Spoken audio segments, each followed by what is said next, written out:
Welcome back to our special Christmas Eve edition of What's Your Point? For many hard-right Republicans in the Lone Star State, the prosecution of Ken Paxton became a de facto loyalty test, with those pushing for the Attorney General's conviction now targeted for excommunication. Nowhere is that gaping crack more evident than in the raging war of hard words between Lieutenant Governor Dan Patrick and House Speaker Dade Phelan.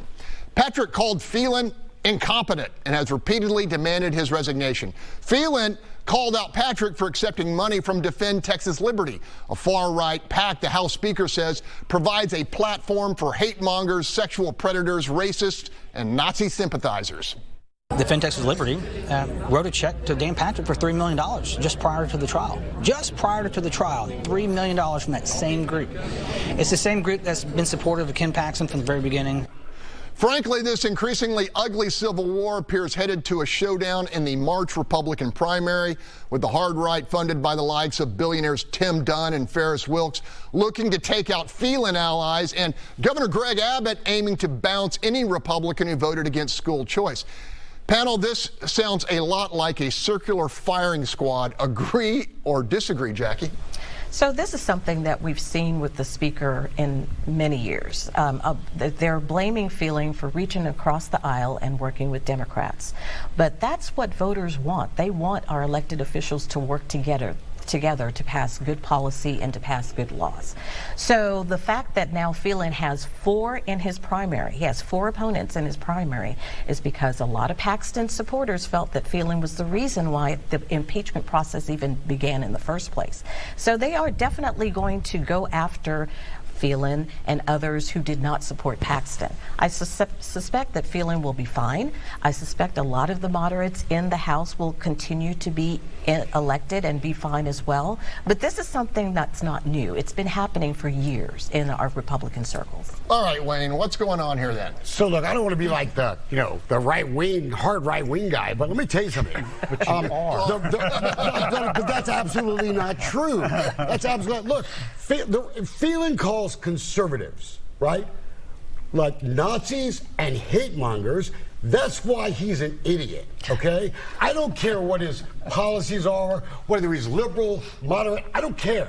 But that kind of language, just because someone had lunch with somebody, you label everybody as some sort of like Nazi, that's just stupid. Have you seen what the Republican Party voted through now? They're not excluding those guys. Bill. Oh, I'm sorry. We're now, okay. So now, are we supposed to exclude every communist out there? Look, there are people on fringes on both sides. We all know that. There are nuts on both sides. We know that, right? There are Nazis. There are commies, right? Can we stop this hard right? Like we're all like a bunch of Klansmen or something? Give me a break. Bill, can you jump in here? So the University of Texas has been conducting a poll that goes all the way back to 2008, and they asked people to identify themselves by partisan leaning.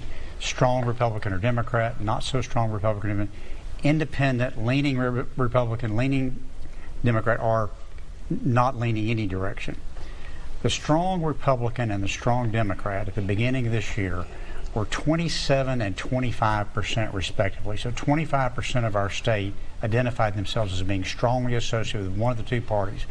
By the end of the year, that was down to 21% and 18%, because people are sick of these two parties for exactly this reason. All right, Doug Miller, what's your take here? I think back to about 50 years ago, whenever we were a one-party state controlled by Democrats. There were conservative Democrats and there were liberal Democrats. And at some point, the conservative Democrats said, you know what, this party is going too far to the left. And suddenly people started joining up, they started switching parties over to the Democratic Party. I'm wondering if we're starting to see a schism in the Republican Party in which the far-right Republicans will remain in the Republican Party, but some of the more moderate Republicans will move into the Democratic Party. Final word to you, Paul. I got about 25 seconds. Yeah, I think this is a schism between those who are kind of the old Bush group and the Trump group.